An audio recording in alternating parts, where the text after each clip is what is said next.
안녕하세요. 역사는 히스토리는 이야기죠. 역사를 이야기로 풀어보는 이규환의 하이스토리 시간입니다. 지금 서울 시내 덕수궁을 찾거나 혹은 지나치는 분들은 공사 중임을 알리는 높다란 펜스를 보시게 될 텐데요.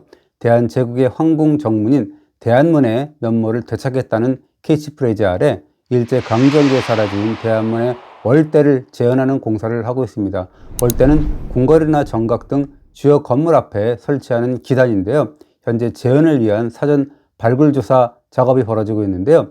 발굴조사와 재현 공사가 끝나는 시점은 2022년 정도가 될 것 같다네요. 제가 복원 관련해서 자료를 찾다가 흥미로운 기사 한 꼭지를 보게 되었는데요. 대한문과 대안문 관련 기사였습니다. 원래는 대한문이었다가 대한문으로 바뀌었는데 자세한 히스토리를 알고 있는 사람들은 드물죠.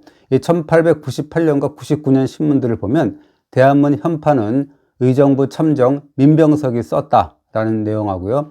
정문에 대안문이라는 현판을 달았고 그 문 앞 축대공사도 시작됐다라는 황성신문, 독립신문 기사입니다.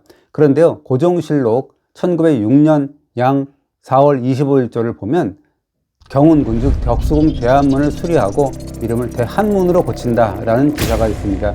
대안문의 대안은 크게 편안하다라는 뜻이죠. 그런데 왜 굳이 대안문이라는 좋은 이름 대신에 대한문으로 바꿨는지는 잘 설명이 안 돼 있습니다. 그런데요, 문화유청이 2007년에 궁궐의 현판을 일제 조사하면서 1906년 대한문 수리 과정에서 이름을 대한문으로 고치는 과정을 기록한 경운궁 중건도감 의궤 중에서 대한문 상량문을 찾아냈습니다. 이렇게 되어 있습니다. 천재 이루의 시운을 맞이했으므로 국군이 길이 창대해질 것이고 한양이 억만년 이어갈 터전을 자리했다. 대한이라는 정문을 세우니 소한즉 하늘과 운한즉 은하의 뜻을 취했다라고 했습니다. 한마디로 한양이 창대해진다는 뜻으로 대한이라는 이름을 썼다라는 겁니다. 그러나 이때의 계명을 두고 온갖 흉흉한 소문이 돌았던 모양입니다.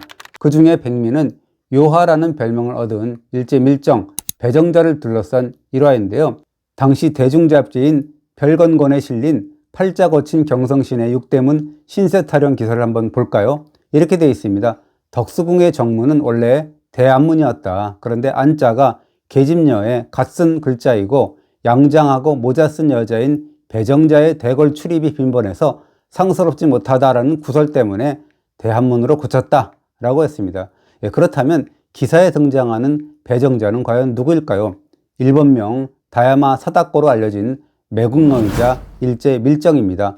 1949년 반민족행위 특별조사위원회 즉 반민특위에 구속된 여성 6명 가운데 가장 먼저 체포된 인물이었습니다.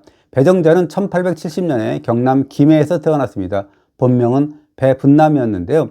4살 되던 해에 밀양부 아전이던 아버지가 세도가인 민씨 일가에게 처형되고 그 충격으로 시력을 잃은 어머니와 함께 문전 걸식을 하는 신세가 됐답니다. 그러다 기생이 되고 다시 여승이 되었다가 아버지가 모셨던 밀양부사 정병화의 추천으로 일본으로 건너가는데요. 그때 갑신정변 실패로 망명 중이던 김옥경과 안경수의 눈에 띄어서 이토 히로부미를 알게 됩니다.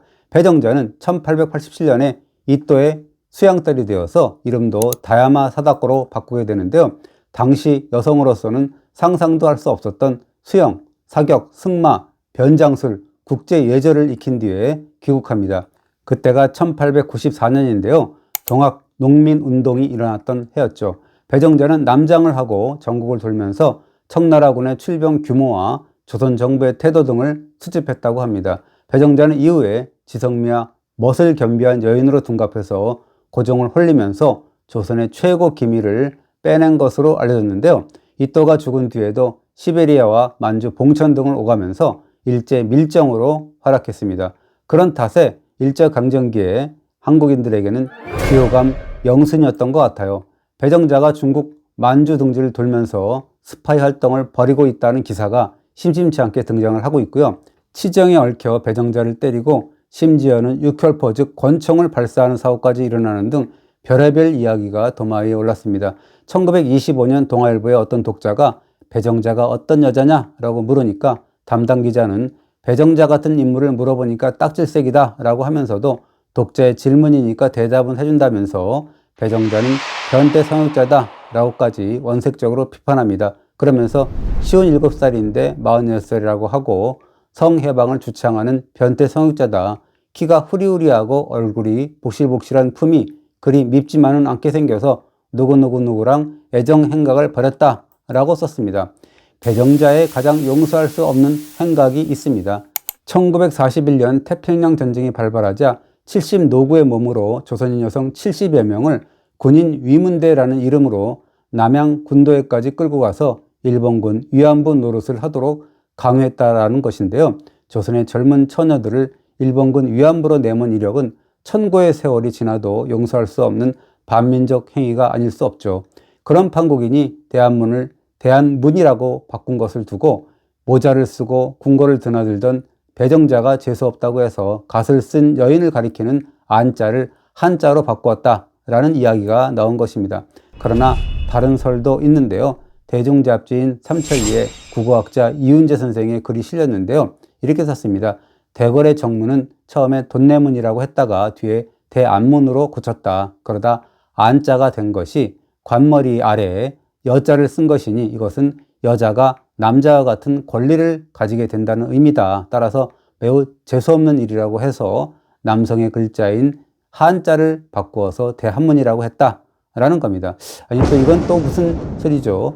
배정자하고는 전혀 관계가 없다라는 거고 그냥 관 밑에 여자인 안자는 남녀 평등을 뜻하는 매우 재미없는 재수없는 글자니까 남성의 글자인 즉 사나이라는 뜻의 한자로 바꾸었다라는 건데요. 그런 설 외에도 일제가 큰 도적놈이 드나든 문이라는 의미에서 지은 이름이라는 설도 나왔습니다. 여기서 말하는 큰 도적 즉 대한은 고종을 가리킨다라는 건데요. 이 또 히로부미 등에서 1인들이 제집 드나들면서 고종을 일컬어 큰 도적이라고 하며 손가락질 했다라는 소리니까 아주 고약한 이야기죠. 그러나 또 다른 설도 있습니다. 중국을 의식해서 한나라 한자를 써서 대한이라고 했다라는 설도 있고요. 그런데 중국으로부터 독립을 외치면서 독립문을 세웠는데 굳이 대한을 대한으로 바꿀 이유는 없죠. 이것은 좀 낭설 같습니다. 또 황현의 매천야락을 보면 전 비서승 유시만이 고종에게 대안문을 대한문으로 고치고 안동의 신양면으로 천도를 하게 되면 국운이 연장된다라는 참원서를 조작해서 은밀히 바쳤다라고 썼습니다.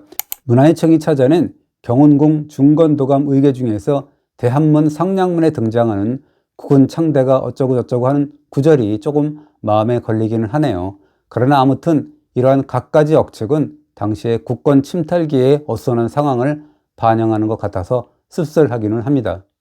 앞서 밝혔듯이 문화예청 국문유적본부 덕수궁 관리소가 대한문의 월대를 재현하는 공사를 벌이고 있는데요. 복원이 아니라 재현이라는 표현을 쓰는 이유가 있습니다.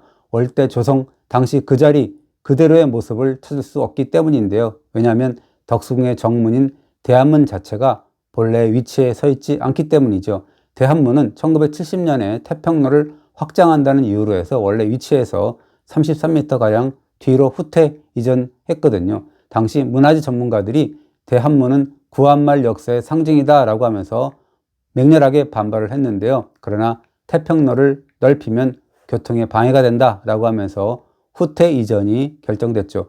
하기야 9년 뒤인 1979년에는 고가도로 설치에 방해가 된다면서 독립문마저 이전했지 않았습니까? 지금 같으면 상상도 할 수 없는 일이죠. 다른 이유도 아닌 교통소통 때문에 문화유산을 마구잡이로 옮긴 시대였으니까요. 그러니 월대는 사실상 원위치 복원이 아닌 셈이어서 재현이라는 용어를 쓴 겁니다. 현실적으로 대한문을 원위치로 옮기기 어렵기 때문에 월대 역시 원위치 복원이 어렵다는 거죠. 그렇다면 제자리도 있지 않은 그런 월대를 굳이 재현할 필요가 있냐라는 소리가 나올 법한데요.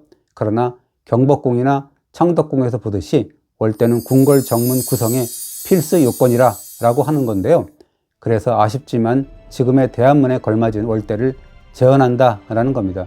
월대 복원 사업이 대한제국 황궁의 정문인 대한문의 면모를 되찾는 데 있다라는 건데요. 이왕 한다니까 부끄럽지 않은 재현이 되기를 바랍니다. 네, 오늘도 잘 보셨다면 구독 눌러주시고요. 좋아요도 부탁합니다. 감사합니다.